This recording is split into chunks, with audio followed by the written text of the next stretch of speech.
Howdy, this is Jim Rutt, and this is The Jim Rutt Show.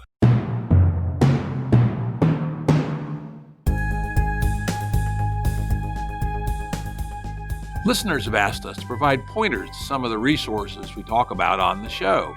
We now have links to books and articles referenced in recent podcasts that are available on our website. We also offer full transcripts. Go to jimruttshow.com. That's jimruttshow.com. Today's guest is Jason Wiener. Jason's the principal and founder at the Jason Wiener PC law firm in Boulder, Colorado. He's also the founder and chair of the Main Street Phoenix Project. A very interesting guy. I learned about Jason in my podcast EP68 with Mata Zepeda. We were talking about how hard it was, but how critical it is to find good professional help in forming exotic business entities. I think we specifically were talking about hybrid cooperatives in our wide-ranging conversation about, how to have business forms that don't just have maximizing short-term money-on-money return as their ethos. And that topic came up. So I looked up Jason's law firm and I go, hell yeah, I'd definitely like to talk to this guy. So welcome, Jason. Well, thank you very much, Jim. Good to be here. That's quite an introduction. Thank you. Yeah, one of the things I found on his website, as always, of course, it'll be on our episode page, but it's nice and short, so I'll actually read it off. JRWIENER.com. And as always, it'll be on the episode page. First thing that caught my mind was he has a section called Ethos. Like a lawyer, ethos?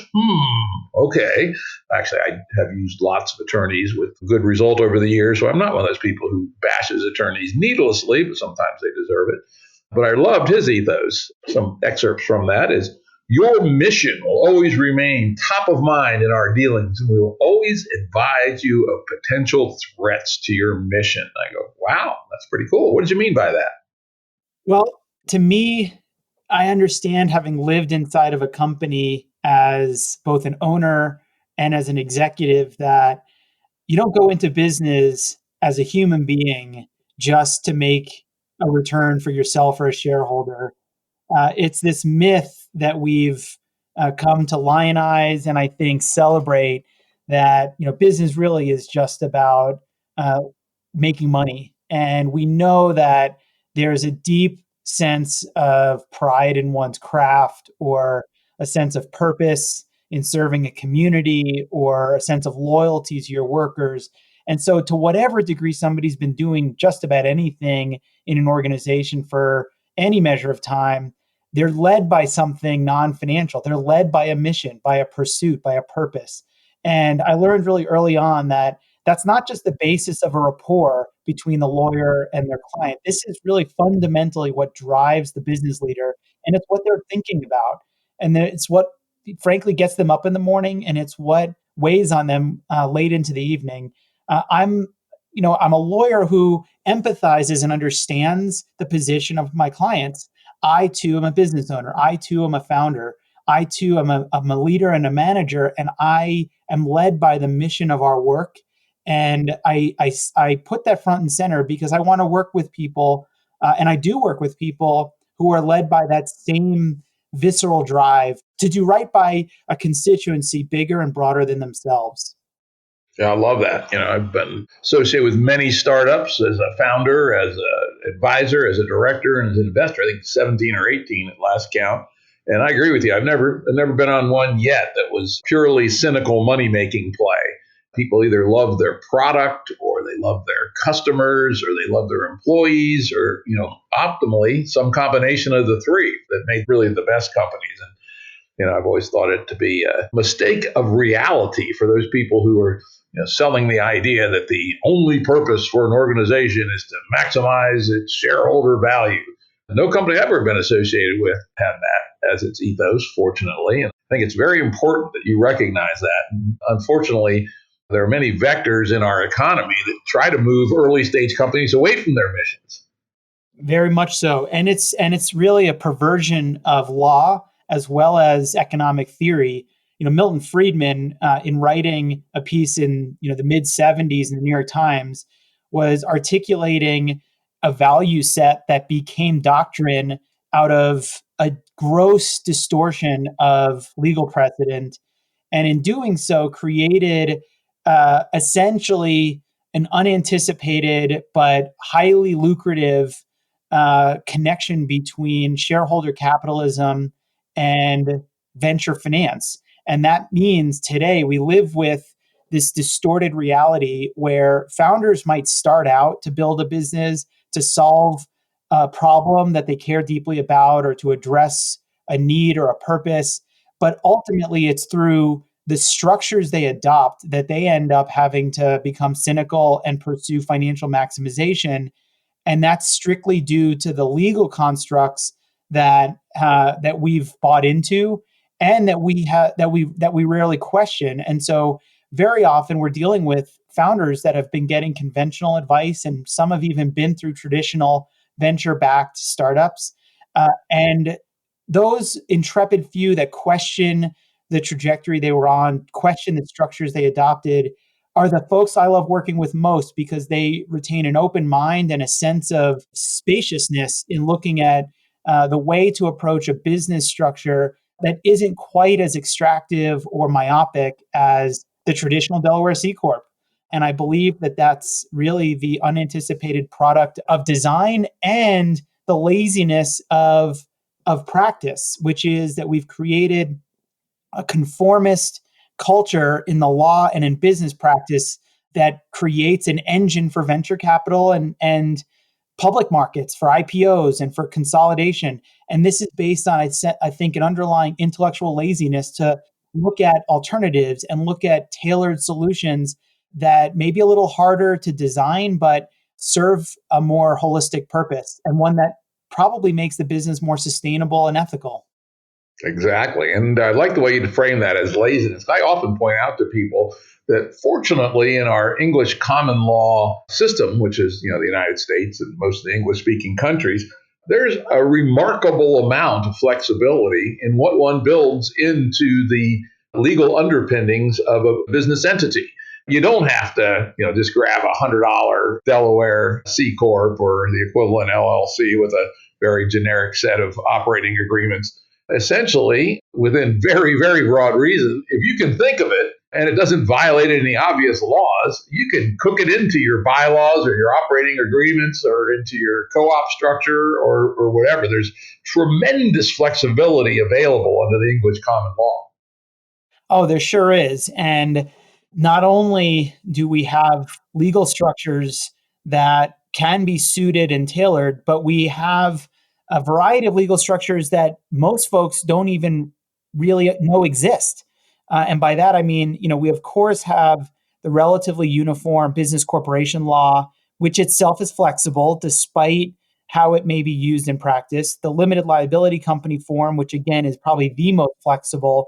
We also have throughout the country a variety of versions of cooperative statutes and limited cooperative statutes, along with, of course, public benefit corporations. We have this rich patchwork of state law that allow creative practitioners to implement a wide variety of legal designs. Again, should they, be tolerant of creativity and risk and understanding that all we can do is codify and enshrine a set of assumptions and purposes and relationships and let the facts play out as they may. And I think all too often lawyers are trained to be risk averse and to do what's been most often done on the trodden path.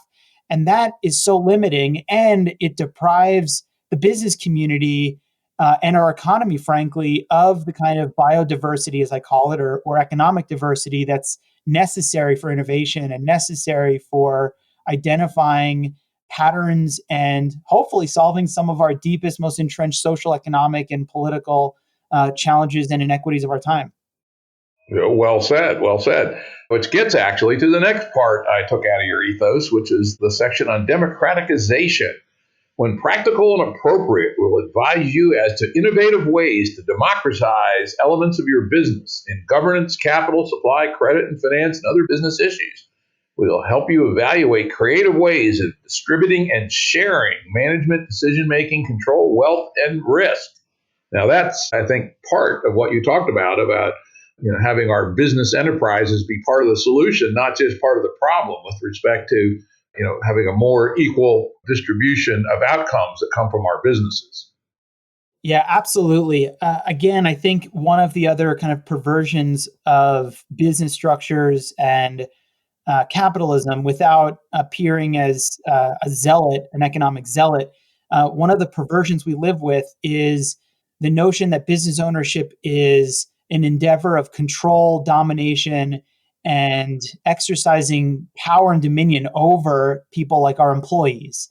The employment relationship is rooted in a style of fiefdom and domination, and yet we're suffering with the consequences of that. We suffer with things like the lack of a social safety net. We suffer from high turnover and burnout. We suffer from employment discrimination and the need for collective bargaining and unions. Much of that is symptomatic of the societal harm that's done through this control and command business ownership structure. And so there is a whole realm of solution building that comes from recognizing that we're actually within an organization's four walls, within the cell walls of an organization, as some friends and colleagues of mine like to describe it. There's a lot of alignment. There's cultural alignment, there's alignment of vision, and there are different strengths and weaknesses within an organization. And what better way to tap the potential of an organization than to get everyone rowing in the same direction? Now, one way to do that is obviously through the stock option program that traditional startups use. I think that's somewhat of a cynical but helpful structure. But to go further and to create many business owners and share ownership broadly doesn't just create an alignment of incentives. It taps into people's deepest motivations of purpose and meaning and long-term commitment that unlocks a degree of productivity and enrichment and engagement that you just can't simulate by paying people well or putting them under a non-competition covenant or providing them good benefits. We need to go further. And the enterprises that will solve the most deeply entrenched problems rely on long-term thinking. They rely on us to tackle deep, thorny questions in a way that's based in trust, deep relationships, and an alignment of incentives and vision that has people rowing in the same direction. We need to do away with the corporation that puts more money into enforcing its policies than in creating spiritual, energetic, philosophical alignment that gets people moving quickly and autonomously within their domain. And democratization is one meta level construct that offers us a pathway to tapping into that potential, tapping into that engagement, and also solving the deepest, most entrenched economic woes we face: income inequality, the racial wealth gap, income insecurity. We can address these things using the same levers that build strong, resilient organizations. It's not magic. It's really just about creating more of an enlightened sense of self-interest and tying people's fate to one another. It's a deeply Western European and indigenous philosophy, and I think it's making a comeback. Yeah, it's quite interesting. I, over the years, had quite a few General Electric refugees, GE refugees that work for me. And apparently there was a folk saying in GE, which kind of sums up the problem with the classic command and control organization. And you don't get much more command and control-y than GE in the 1990s. And that was the typical GE person, especially anyone on the fast track, spent a third of their time managing their boss, a third of their time managing politics, and a third of their time doing their job. And, that's pretty scary that only a third of the actual working day was spent on constructive work and the rest was dealing with the overhead of a command and control bureaucracy.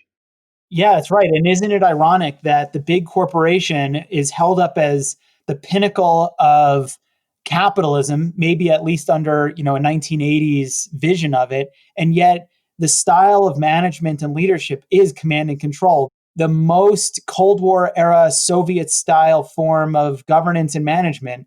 And yet we hold these up as kind of the lioness of American capitalism. It's just ironic to me, but it should be, no surprise that the broad-based form of ownership is not, we're accused of this all the time, actually. We're accused of creating socialistic or communistic business structures when, in fact, the godfather, if you will, of employee ownership, Louis Kelso, who was both an economist and a trained lawyer from the 50s on to his passing, is famous for having said that employee ownership is actually about creating many, many, many more capitalists.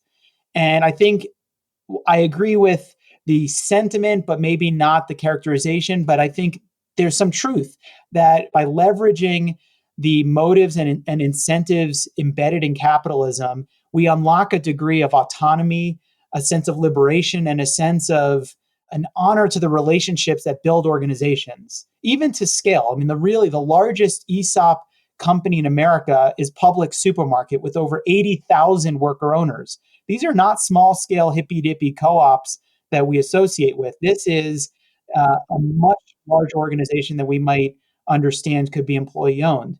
And to some degree, sharing ownership is what has made them successful, resilient, profitable, and has built wealth for tens of thousands of people who are otherwise working relatively low to modest wage jobs.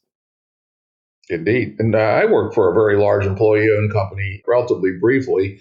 SAIC at the time was a large $8 billion a year beltway bandit, employed 50,000 people, and it was 98.5% employee-owned. The founder kept a big 1.5% for himself. Now, I understand that subsequently they went and reorganized, spun pieces off, took parts public and all that, but the original founder was quite adamant against that. Obviously, he didn't set the structure up to survive his leaving the company, but it was pretty impressive that the founder, who it was a company that required no external investment capital, he could have kept 100% of the company, but he gave away 98.5% to the employees. That's really incredible. I mean, that really shows a level of forethought and commitment, and I think a real understanding as to who the real value contributors are within the organization. And I think it's in some ways kind of intrinsic to the ESOP model that it is still susceptible to restructuring and even to hostile takeovers. But it's also in part due to kind of a lack of awareness around some mission protection devices. And this gets back to the first segment of our discussion, which is why mission matters. If mission protection, if self-ownership and autonomy are truly important to a founder or to a business owner, we can go further than just democratized ownership. We work with some incredibly exciting bespoke tools that lock in mission and make it illiquid. They make it impossible, or at least very, very difficult to demutualize or restructure a business merely for financial outcomes. And so there's been a lot of creative lawyering in that space, and we're a part of it. That's great, because I'm sure, as you know, there's been a shitload of demutualization of mutual insurance companies, mutual banks, et cetera, over the last 30 years. And again, they didn't have structural protections inside to keep that from happening. And management teams often did it very cynically for their own self-interest. Yeah, absolutely. It's interesting. I follow very closely the demutualization of True Value Hardware, which is a multi-hundred million dollar, or was a multi-hundred million dollar purchasing cooperative for independent hardware stores.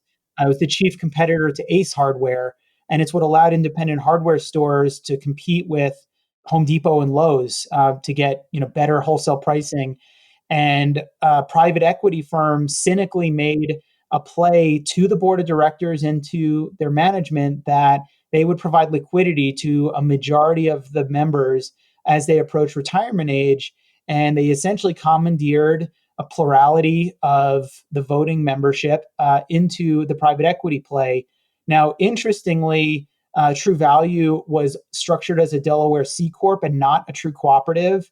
But it's been an interesting story to watch and to compare to the more recent attempt at demutualization of the outdoor retail brand MEC up in Canada, which is organized as a cooperative and is now in the midst of litigation by their members claiming to undo the sale as not having had proper approval by the membership.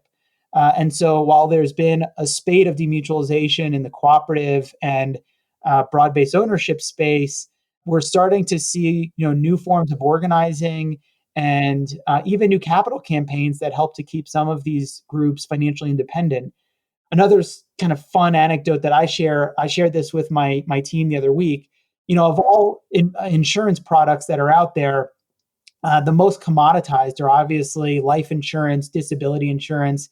And I've gone out, I have two small children, so I've gone out and purchased life insurance and disability insurance. But the one thing that I wanted to do differently was to prioritize buying it through an insurance mutual. And so I did. I found, homeowners through Liberty Mutual and some other insurance through Mass Mutual. And just the other day, not only do I receive and actively participate in the annual proxy votes for directors, but this year, I received a dividend check from Mass Mutual, and it wasn't 27 cents. It was a couple $100.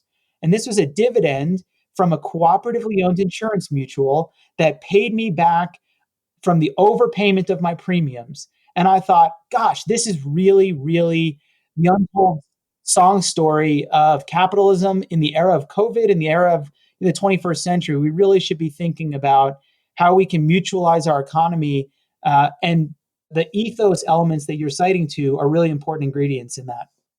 Great. Let's move on to the next section. I can imagine an important part of the work you do, in fact, you have a section on your website, is to help founders think through what entity type might be right for them. How do you do that? And what are some of the questions that you might ask? Well, the one thing I do differently is I don't presume that every founder is looking to raise outside money. When we disabuse ourselves of the notion that there's only one way to grow a company, parenthetical, raise outside money, there's a range of other pursuits and other avenues and ways of structuring a company. So the first thing that we do is we take a page out of the architecture world, the tech development world, and we sit down and we engage in a real design process, a charrette, if you will, where we start with first principles. We try to understand what the deeper existential purpose of the founder is and what the organization's purpose is. We start with the building blocks of purpose, of mission, and of what common pursuit seeks to do through its organization. And we build on top of that and taking account of what are real world constraints and parameters. Where do they need to be? What are the limitations and real world constraints that they're working with? And we begin to design from the ground up. And unlike traditional practitioners that might have, maybe a narrow or even a broad focus on business corporations, we try to keep our options open. We remain form agnostic as we go through that process. And we try to hear the client and hear the words coming out of their mouth. We ask questions to really develop a deep understanding of what they're trying to build and why and how, and importantly, what trade-offs they're willing to make. Every decision in life, as in business, involves trade-offs, and we help to articulate and educate the client on what those trade-offs entail. What bundle of pros and cons should or will the founder accept? And so through that process, we can come out with design-informed structures, and we can look at the pros and cons in relation to other structures, or we might even have just kind of zeroed in on one structure that seems the most suitable given the design that we've been working with. And we begin to optimize as best we can that structure for the range of objectives that it has, given the time constraints it has, and given priorities. And so we identify further what sort of pivot points there might be. So a particular client might present like a patient does to a doctor with certain temporal requirements, certain priorities, and there may be thresholds and triggers for those priorities to adapt and change. And so we bake in adaptability as things evolve and change.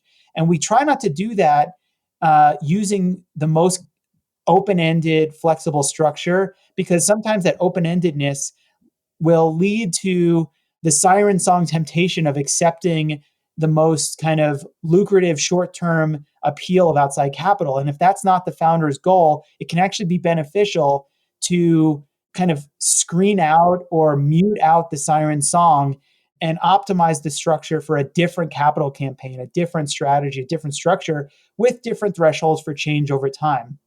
we know that we can't prescribe and draft a document for every eventuality or every potential. And so we try to be cognizant of when the form will need to undergo overhauls and tune-ups. And so if you can tell using my kind of metaphoric language, we're building organizations in the spirit of real world organisms. We're building these to be evolutionary and emergent. And so we identify when we need to change things. So the vision a founder has might be very different than what an organization looks like once it has employees, or once it has admitted members, or once it has customers. And so we identify that as a pivot point and consider what reforms might be necessary to re-optimize. And we do that in a flexible and adaptive approach over time, and we grow and live and learn with that client. And we do that on a cost-effective basis and in a way that's empowering and educational to the client, so that they feel they understand and have the tools to make the business executive decisions split second, where the rubber meets the road. We're not holding their hand every second of every day. It's not cost effective or even practical. You don't want your lawyer making every decision for you as a business executive, but you do want to know what those trade-offs are. And we try to develop and build that kind of relationship. You talked about trade-offs, and as you say, life is full of trade-offs, and navigating trade-offs is one of the arts of living, in my mind. But maybe you could talk through an example of a trade-off that someone who might be a client, like the clients you have, could be facing, and what advice you might give them. Yeah, great question. So the quick one that comes to mind is, let's say there's a technology-based cooperative, and I'll just make up a hypothetical. This is, let's say, a cooperative of independent musical artists that's looking to build an artist-centered platform for music distribution that's less extractive and more focused on the artist than, say, Spotify or Apple Music or Pandora. And to build the technology and market to artists, they know that they need hundreds of thousands of dollars. And so at the outset, a founder might be inclined to say that we can never penetrate the stronghold that the incumbent players have on the market, just bootstrapping and just winning pitch competitions and earning $10,000 here and $20,000 there. And so they may present to us looking for a structure that allows them to build and attract a team of engineers and developers and marketers for their core team, while recruiting artists and while developing distribution channels. And they may say, well, we need to keep our options open so that we can fundraise. This is going to take hundreds of thousands of dollars to build the technology.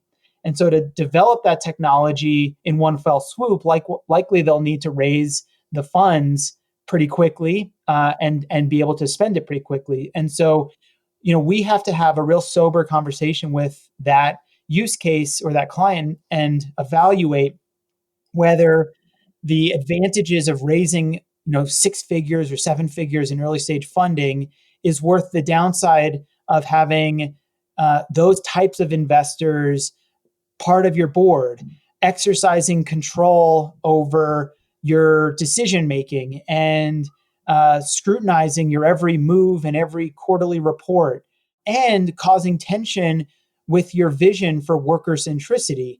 Is it worth it? And so we evaluate that set of pros and cons against the alternative of doing more of a democratized bootstrap, which is focus on maybe not building the technology of your dreams right away, but rather piecing together the technology using products that are off the shelf and strategic partnerships, and bootstrapping the fundraising through your artist membership. And cooperatives present a really interesting way to raise startup capital, buy-in from your members. And if you think about just focusing on your core constituency, if your business model, your vision is really to develop an artist-centered approach, then who best to design your product for, and who best to ask for the capital commitment, and who best to design your pricing structure around than the artists themselves. And if you're able to target 1,000 artists at, say, $500 a piece, that's some real startup capital. And so the pros and cons of raising capital that way and deploying and implementing the business startup strategy that way looks very different than a venture-backed startup, but it comes with a different set of pros and cons around fundraising, product design, marketing, and business structure. And so that's a way that we would compare and contrast two different business structures and look at the different pressures and tensions they create within the organization, both at a legal level as well as a more practical and strategic level. Very good. You mentioned cooperatives. And again, that was what actually triggered my interest in tracking you down, was a discussion about hybrid cooperatives. Not everybody in our audience is even aware of the legal form of the cooperative. It might be helpful for you to explain what a cooperative is and maybe distinguish between an employee-owned cooperative and a customer-owned cooperative. And then we can go from there to talk about hybrid cooperatives. Yeah, certainly. A pure cooperative is an organization, a business organization that is operated for, by, and of its members. And traditionally, we think of cooperatives as either food co-ops, grocery co-ops, owned by and of their shoppers, which is very much like a consumer co-op, REI.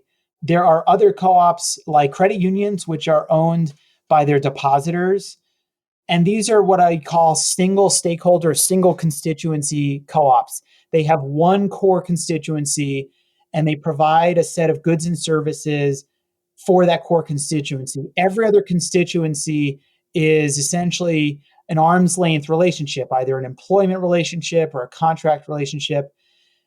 And they've been formed for different economic purposes and under different state laws. What's been interesting is over the last 10 years, there's been a real movement to create multi-stakeholder or multi-constituency enterprises.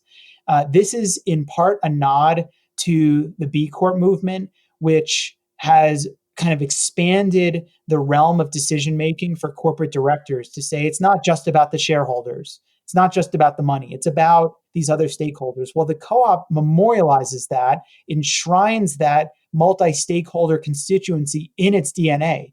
It says, we operate as an organization for, of, and by the following multiple stakeholder groups. And we've developed our financial system, our governance system, and our goods and services products and our strategy to straddle those constituencies. And so what we're likely often talking about, are creating different classes of ownership within a cooperative.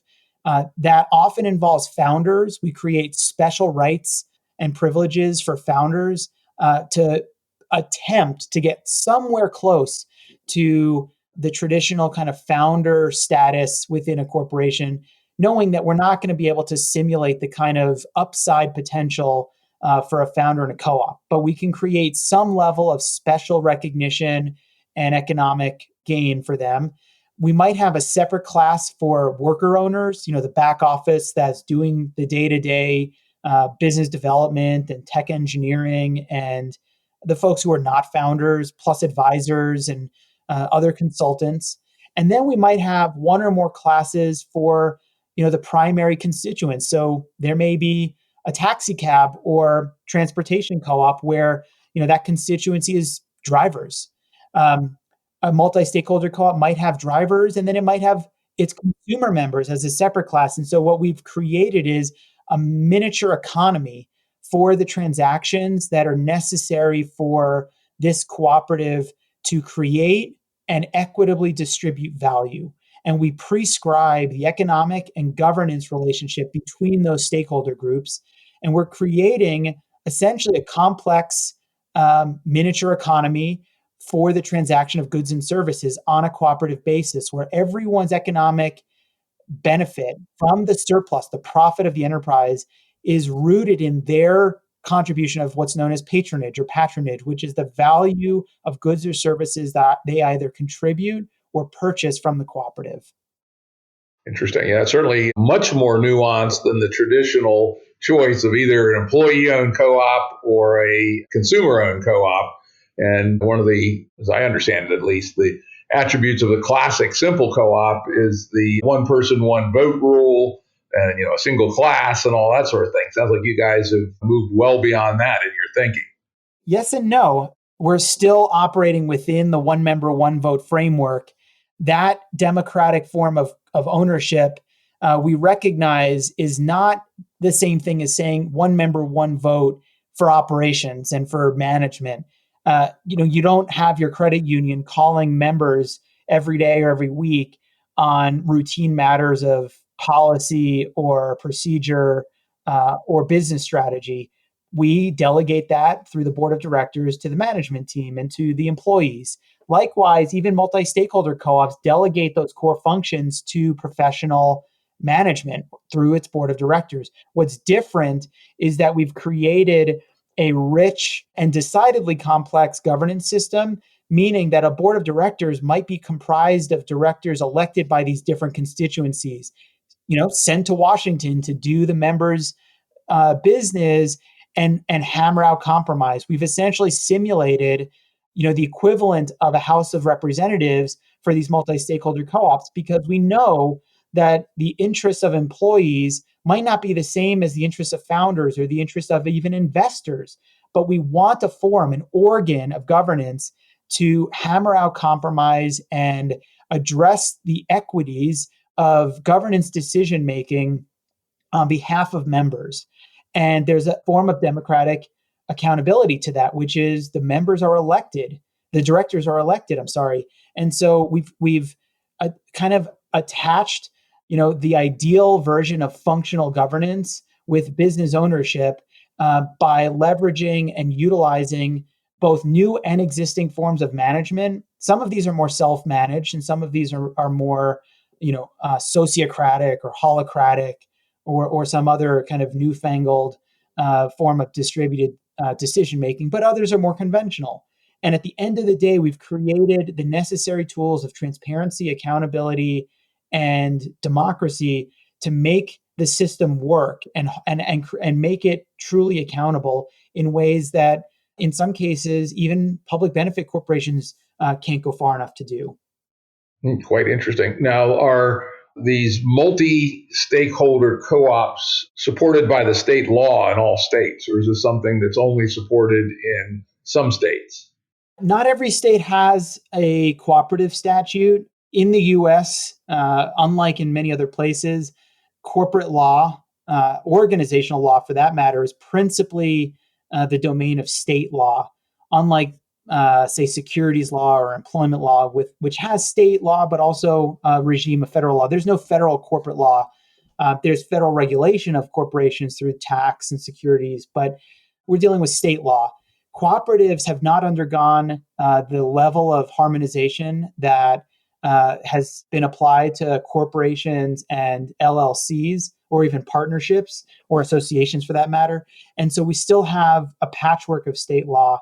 And a lot of cooperative laws are really rooted in the specific lobby that passed the law. So we might have states that have just agricultural co-op laws, or just credit union co-op laws, or a state like Florida, interestingly, only has producer co-op laws for citrus growers or housing co-ops for their resident population, but they don't have a general co-op law that allows for anything else, like a worker co-op or a consumer co-op for that matter. So not every state has a co-op law, period. And certainly not every state has a flexible or general purpose co-op law that would allow for worker ownership or even multi-stakeholder ownership. And so we have identified that there's a specific emerging uniform law called the Uniform Limited Cooperative Association Act.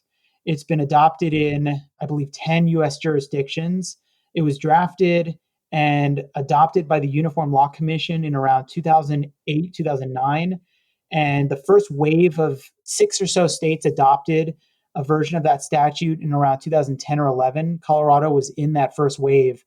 We've seen another recent wave in the last year or two, with Washington State and Illinois adopting versions of it.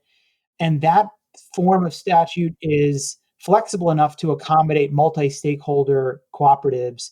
And we've actually branded Colorado as the Delaware of cooperative law, by which cooperatives or businesses should forum shop and look to laws that are flexible and robust, like Colorado's laws, and treat it like corporations have been doing since time immemorial to form under Delaware's corporate law.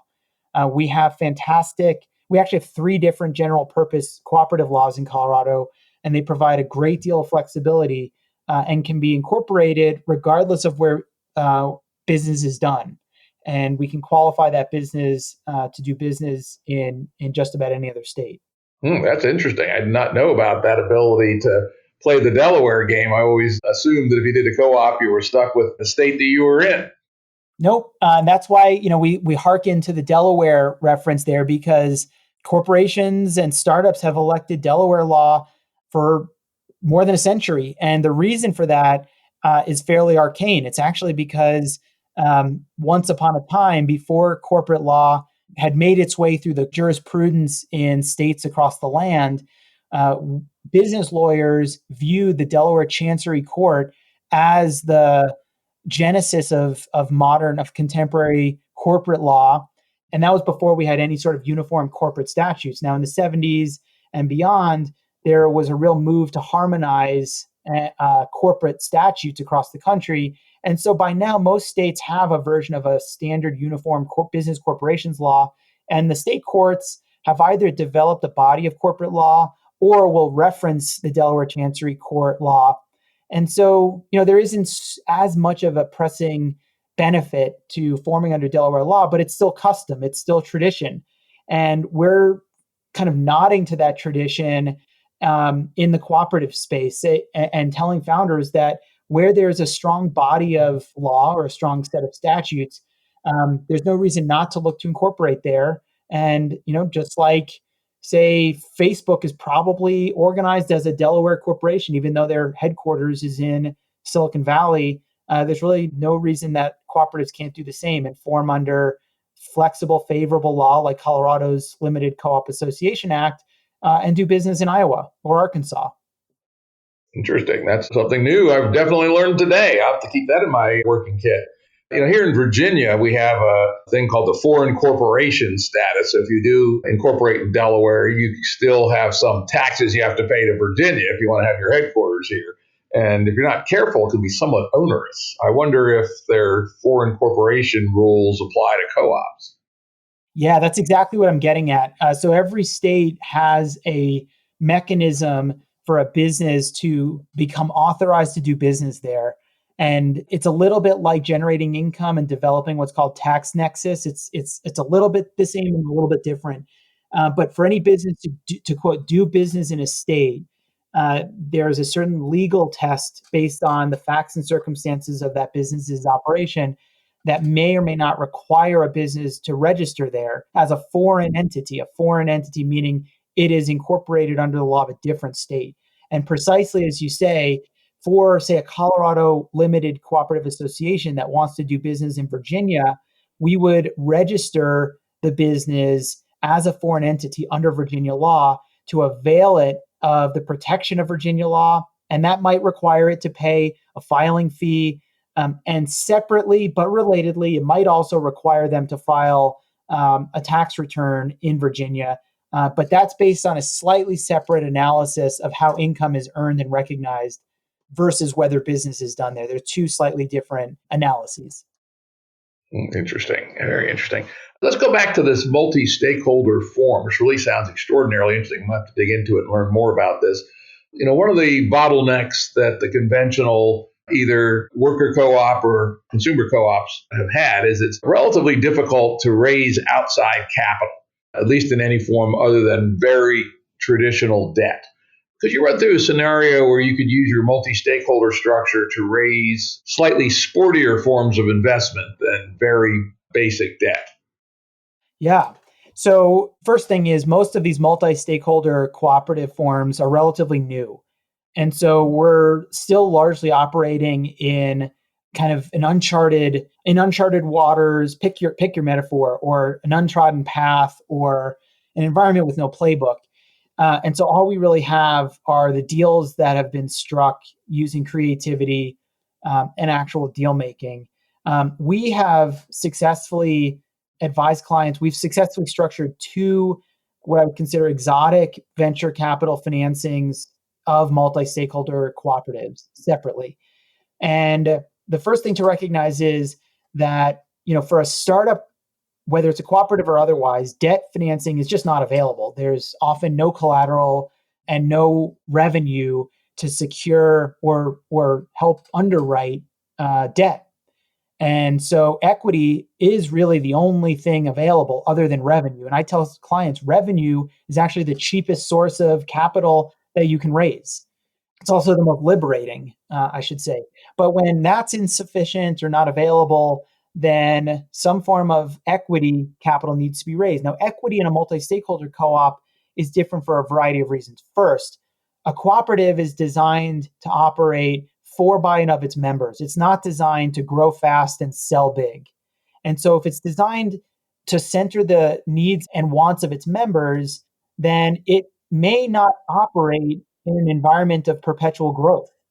And so without perpetual growth, you're really not attractive. You're not able to offer an attractive value proposition to traditional venture capital.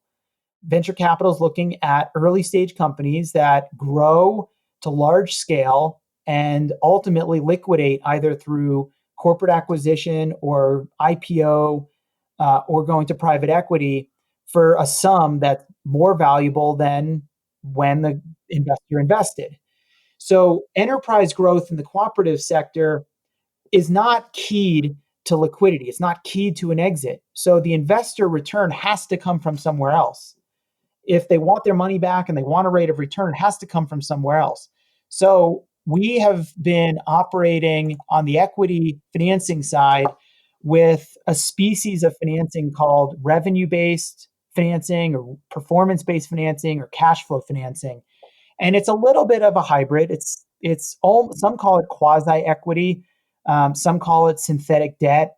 It's really a form of equity that is not guaranteed to be repaid. It doesn't come with an interest rate, but it comes with an expected rate of return that's generated through the cash flow and profitability of the firm, either in the form of capital appreciation or more often dividends.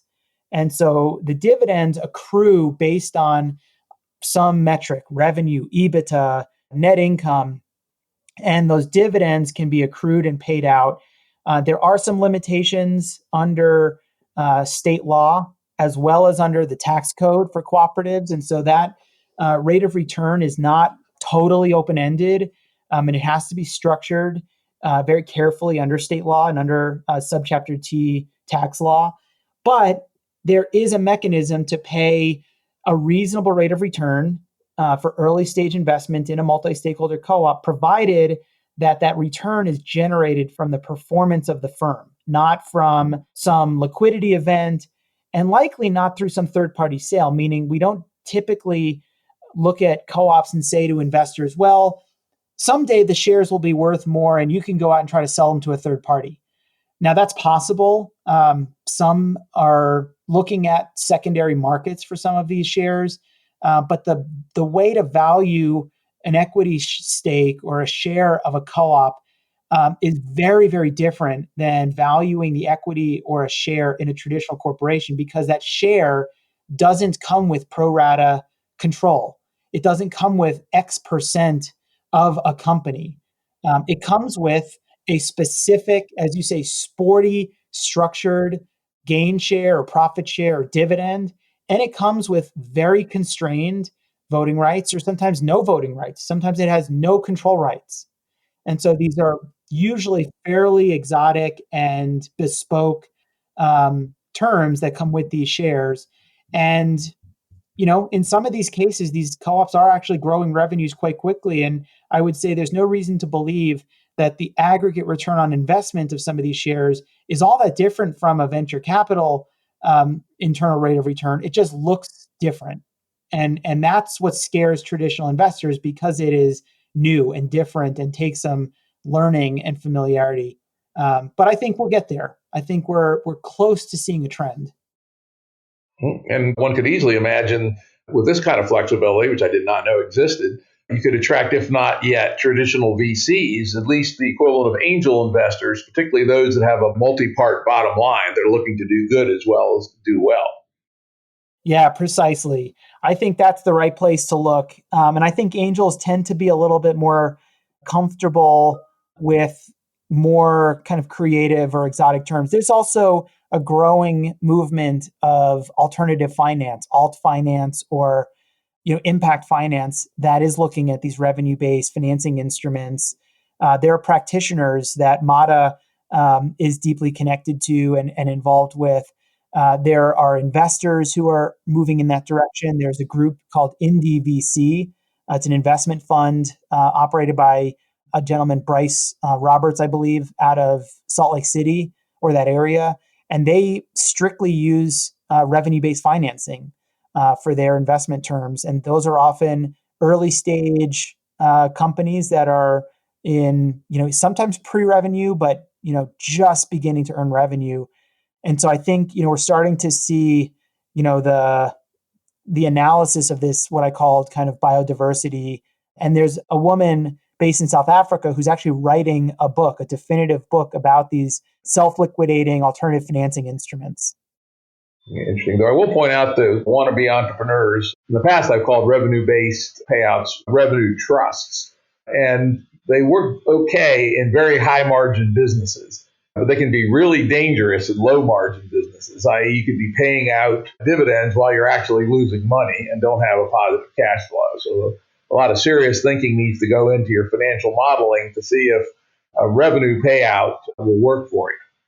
Yes, yeah, and again, that has to be carefully reviewed under state law. State statutes will very often prohibit making distributions out of a company that's either insolvent or unprofitable, or where the liabilities exceed their assets. So it has to be very carefully constructed to comply with state law.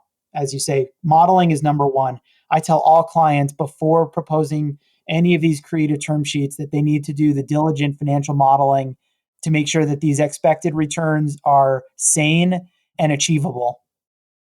Yeah. My wife and I, on my side, I tend to dabble in very high margin, exotic software, online services, et cetera. While my wife tends to look at alternative agriculture. And those businesses have very minimal margins. So while a revenue flow model works fine for the kinds of things I look at, they do not look good at all for alternative agriculture. Yeah, I mean, we have to be realistic with what the underlying business model is. We have to avoid the temptation to financialize these companies, and alternative agriculture is chiefly focused on producing healthy food and feed for people and animals in a sustainable way. It's not generally to, create positive cash flow. They're often reinvesting in equipment or in stock and distribution.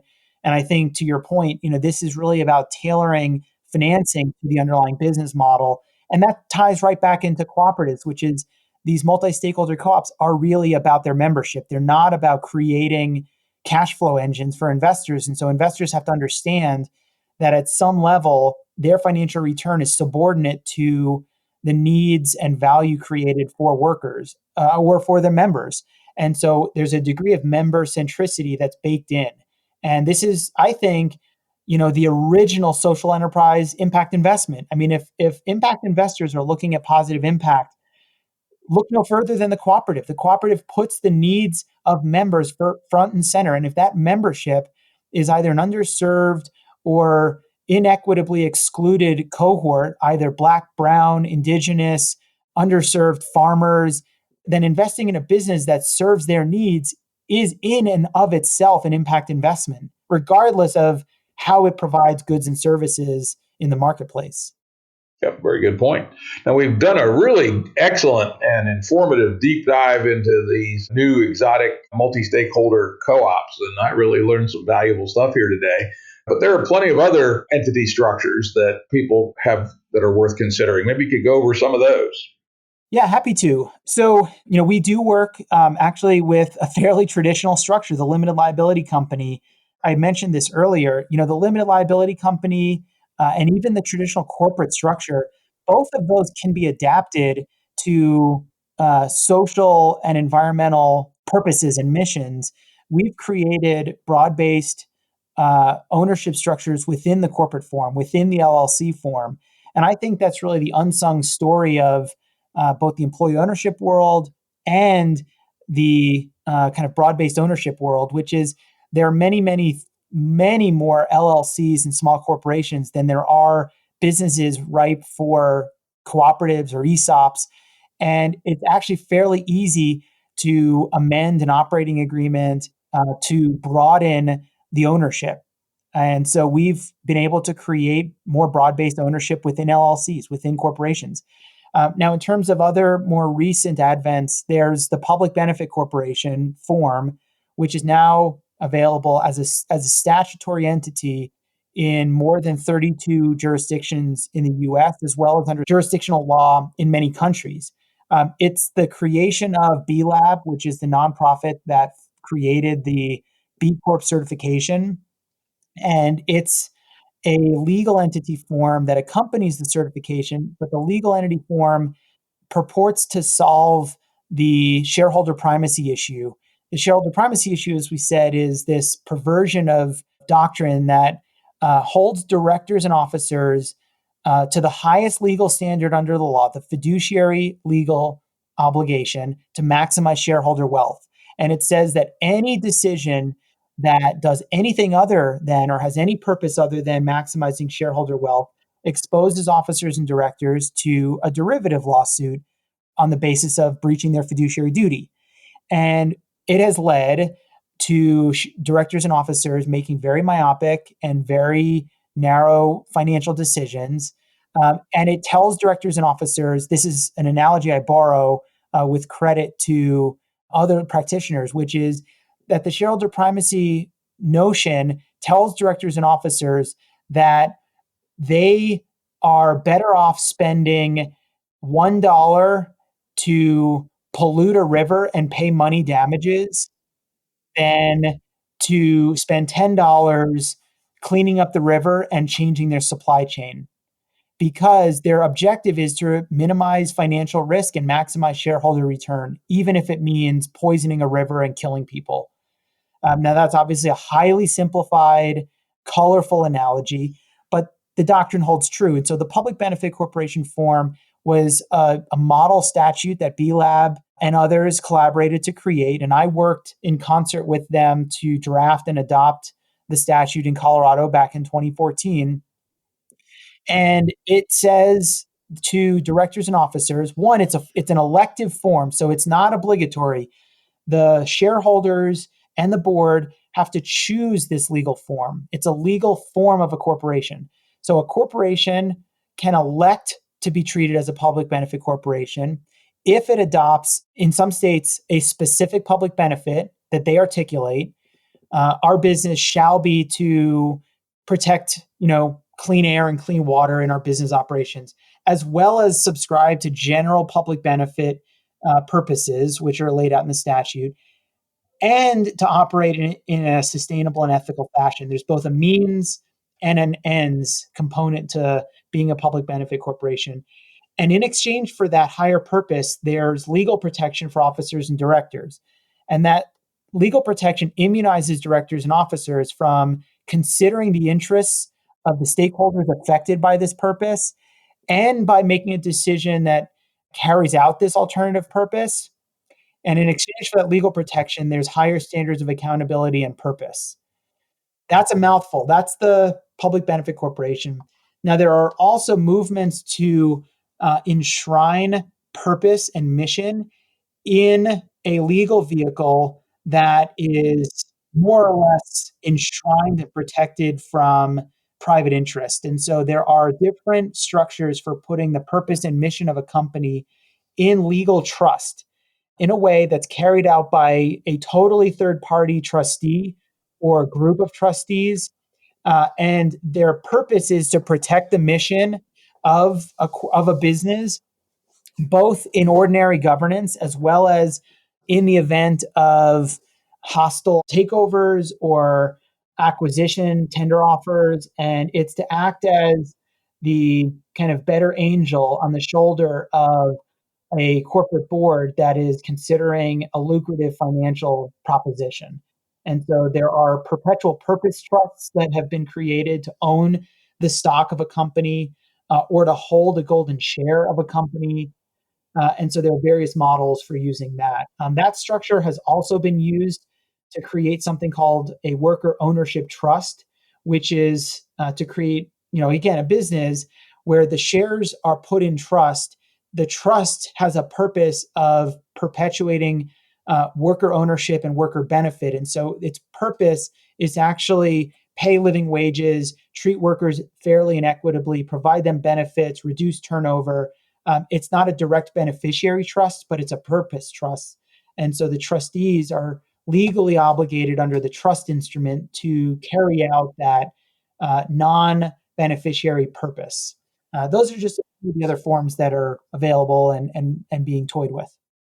Yeah, that last one, the golden share and the trust, is one I know about. A company I was long affiliated with, Thomson Corporation, when they acquired Reuters.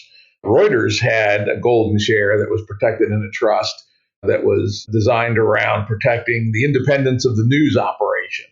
And the company could not be sold without the approval of this trust, which owned one share, but it was the golden share.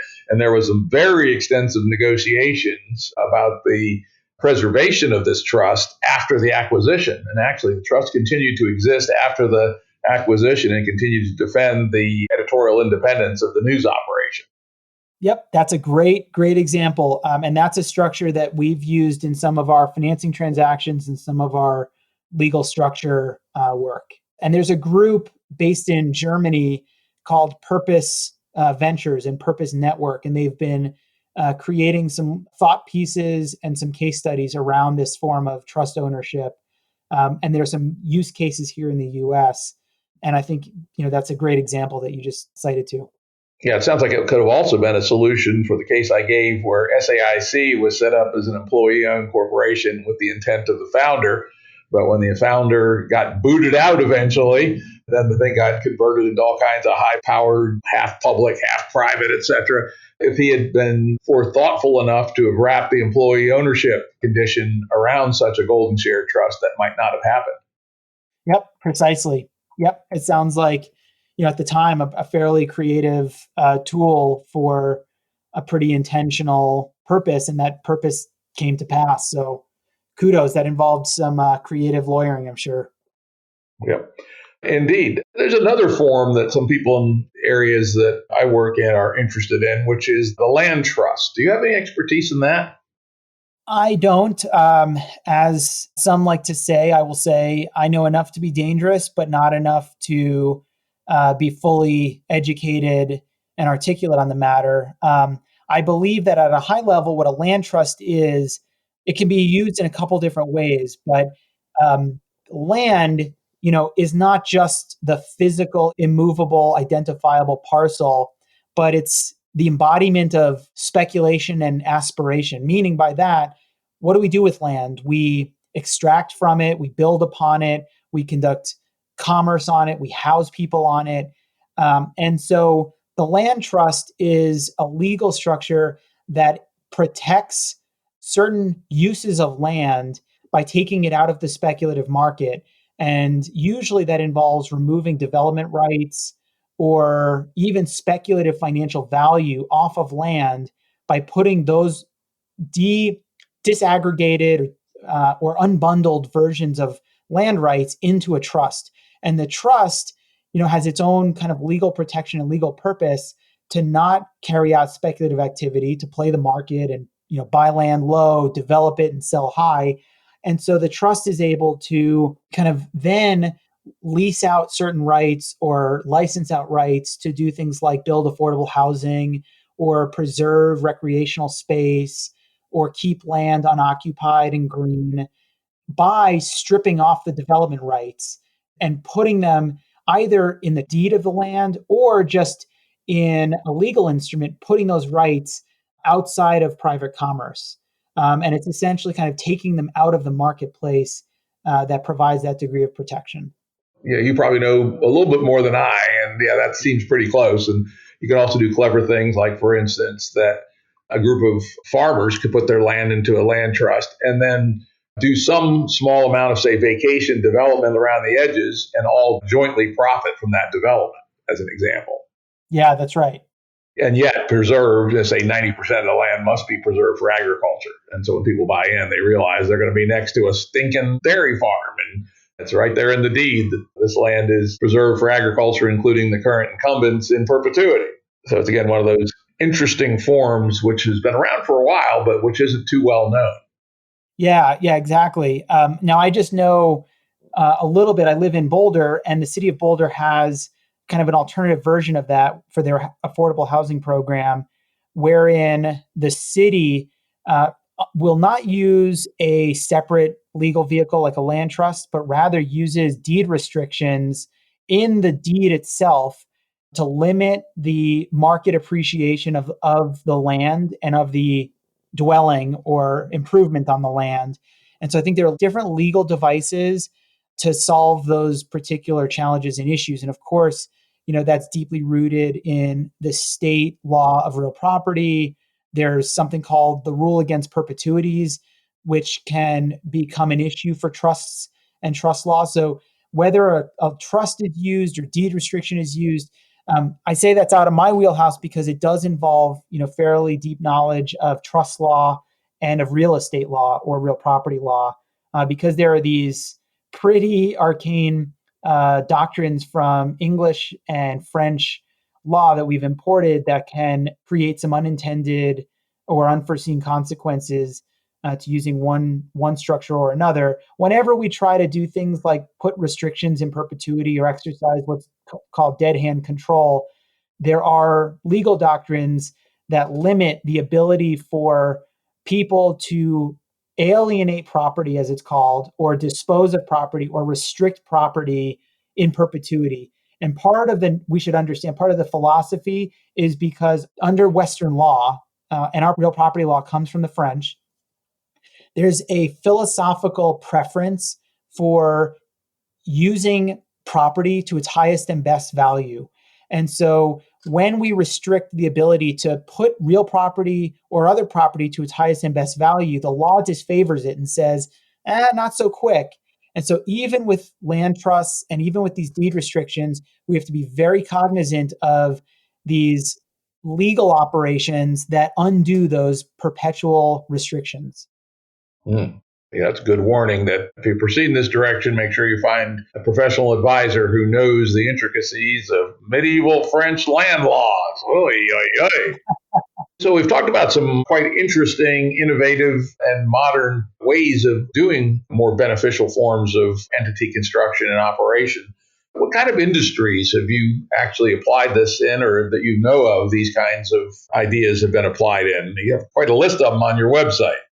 Yeah, I would say almost it seems that they could apply in any industry, any sector, and any stage of business maturity. We've done this in farming and agriculture. We've done this in value add food production. We've done this in professional services. We've worked with consultancies, with law firms, with accountancies. We've done this with transportation providers. We've done this with manufacturing and light industrial applications. We've done a lot of this work with food, beer, beverage producers. And we've done this with networks and movement organizers and political networks as well. We've certainly done this with technology, wherein we're looking at platforms and, again, virtual networks or communities of people. I think where they tend to work is where there's a fairly homogeneous cohort around which we can design. And by that, I mean similarly situated people or entities that can come together to address a need or a problem or an opportunity together. That can exist anywhere. I mean, we've built, a driver-owned taxi cab company in Denver. We've worked with transportation network companies, alternative to Uber and Lyft. We've worked with architecture firms, law firms. We've worked with Mata and the Dazzle community of alternative founders and underrepresented women and people of color owned startups. We've worked with impact investors even and foundations and nonprofits to both invest in and consider some versions of this in the way that they operate, even to democratize their own operations. So these are almost, I wouldn't say universal, but they're fairly generally applicable legal structures and certainly broadly applicable strategies. Even if the legal structure may not apply, say, to a nonprofit, there are ways to democratize management or create self-managing teams within a nonprofit, even if it's not a finance-driven or profit-distributing business entity. Well, very good. And not just for food co-ops anymore, it doesn't sound like. No, I like to sometimes say that we're not talking about your grandparents' food co-op anymore. We're talking about really a 21st century version of business enterprise these days. And there's been a lot of innovation to keep up with the innovation in technology and organizing and political and social consciousness as well. Well, Jason, I want to thank you for an extraordinarily interesting presentation. Without a doubt, the best I have ever heard on how to use these non-traditional business entity forms to accomplish worthwhile goals towards democratizing capitalism, essentially, and maybe saving capitalism from itself. Maybe so, right? Well, that's ambitious. I sure hope so. It's been a real pleasure here. I've enjoyed talking to you and sharing some of the ideas and structures that we work with. Let's hope that there's salvation somewhere in here for sure. Yeah, and anyone who wants to talk to Jason, get his services, Jason Wiener, PC, Boulder, Colorado. And again, the link will be on the episode page. Thanks again. Thank you. Production services and audio editing by Jared Janes Consulting. Music by Tom Muller at modernspacemusic.com.